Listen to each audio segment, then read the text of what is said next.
Ce camp-là avait majoritairement les faveurs de l'opinion. Croyez-vous vraiment qu'il ne mettrait pas sur ses affiches le candidat de l'UMP avec le soutien de Nicolas Sarkozy? Bien sûr qu'il le mettrait. S'il ne le met pas aujourd'hui, c'est parce qu'il a honte du candidat qu'il a soutenu et qu'il n'est pas fier de celui qu'il s'apprête à aider l'année prochaine. S'il ne met pas UMP, c'est probablement parce qu'il a quelques divergences de vues personnelles sur sa carrière avec ceux qui animent ce parti dans ce département. Mais ça n'est pas parce qu'il n'adhère pas au projet de ce parti-là. S'il ne le met pas, c'est parce qu'il voit bien que cela lui risque de lui coûter 2 voix ici, 4 ailleurs, une dizaine dans un troisième endroit. Eh bien, il faut le rappeler. Il faut rappeler ce qu'est l'appartenance politique. Car une élection doit se dérouler dans la transparence des idées, la transparence des convictions, la transparence des cœurs, la transparence des ambitions, pourquoi pas. Mais dans la transparence. C'est quand même l'honneur d'un pays démocratique comme le nôtre que de permettre à nos concitoyens de faire de vrais choix. Mais pour faire de vrais choix, il faut que cette campagne soit une campagne de vérité. Et donc je vous appelle à faire cette campagne de vérité, à dire qui est qui veut quoi, qui a fait quoi, qui s'apprête à faire quoi. Certes, nous débordons dans ces conditions des enjeux cantonaux ou même départementaux.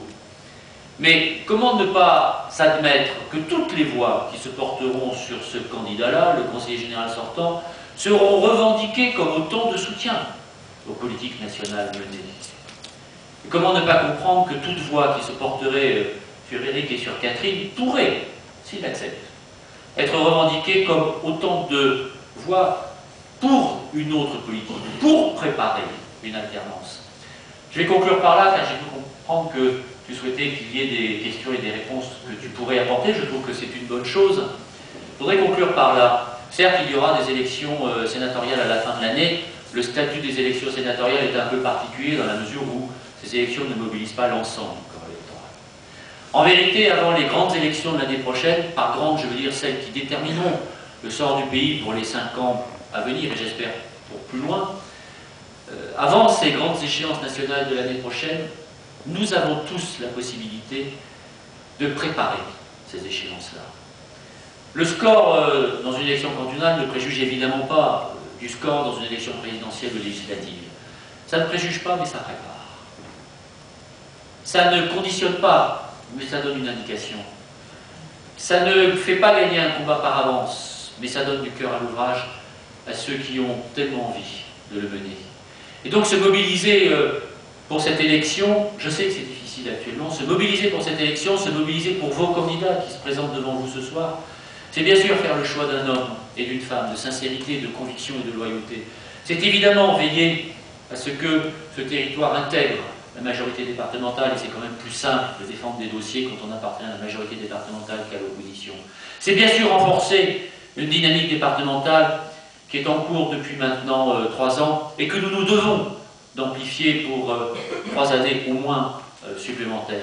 C'est évidemment créer des bonnes conditions d'une synergie gagnante entre différents élus d'accord sur l'essentiel pour porter les dossiers les plus importants d'un territoire et d'une population. Mais c'est aussi envoyer un signal qui ne changera pas les politiques nationales menées. Il ne faut pas faire croire cela. Mais c'est quand même envoyer un signal à ceux qui nous dirigent, c'est contribuer puissamment, je le crois, à la déstabiliser davantage. C'est amener à les faire douter de celui qui les conduit, qui, à n'en pas douter, se présentera à nouveau en leur nom l'année prochaine au suffrage des Français pour rester président de la République. C'est les amener à douter de ce qu'ils font, de ce qu'ils sont, de ce qu'ils ont fait, de ce qu'ils proposent. C'est au fond, et à la mesure des doutes que nous saurions faire germer dans leurs esprits, dans leur volonté, c'est aussi semer, non pas une graine de doute, mais d'espoir, d'espérance, pour celles et ceux qui espèrent en une autre politique aujourd'hui qui soit plus respectueuse des individus, plus juste à l'égard de celles et ceux qui ont besoin de la solidarité nationale, plus loyale à l'égard de populations et de territoires, mieux considérée en Europe, avec une image rétablie dans le monde où aujourd'hui, si la France n'est pas la risée dans le concert des nations, l'Italie de Berlusconi tient la corde à cet égard, et il nous faudrait quand même faire quelques efforts pour la dépasser, mais quand même une image dans le monde qui n'est pas à la hauteur de ce que la France a pu apporter précisément au monde, et ce depuis au moins 2 siècles maintenant. Alors cette élection cantonale, ce sont ces enjeux humains et locaux ces enjeux départementaux et régionaux, ces enjeux nationaux et même internationaux. Ce sont des enjeux cantonaux, ce sont des enjeux actuels et futurs, ce sont des enjeux, et vous êtes nombreux ce soir, je crois que vous l'avez compris, que nous nous devons de relever et de bien comprendre, afin qu'en votant pour Catherine, en votant pour Éric, au-delà du succès local que je vous le promets, je viendrai fêter avec vous très prochainement, au-delà de cette joie du moment, ce sont des succès qui prépareront des joies ultérieures, des joies futures, des joies nécessaires, j'en suis convaincu, pour notre peuple que nous aimons tous les uns et les autres. Je vous remercie.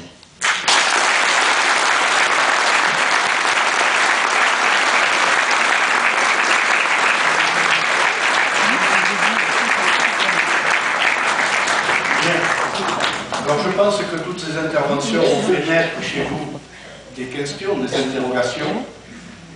La parole est à la salle.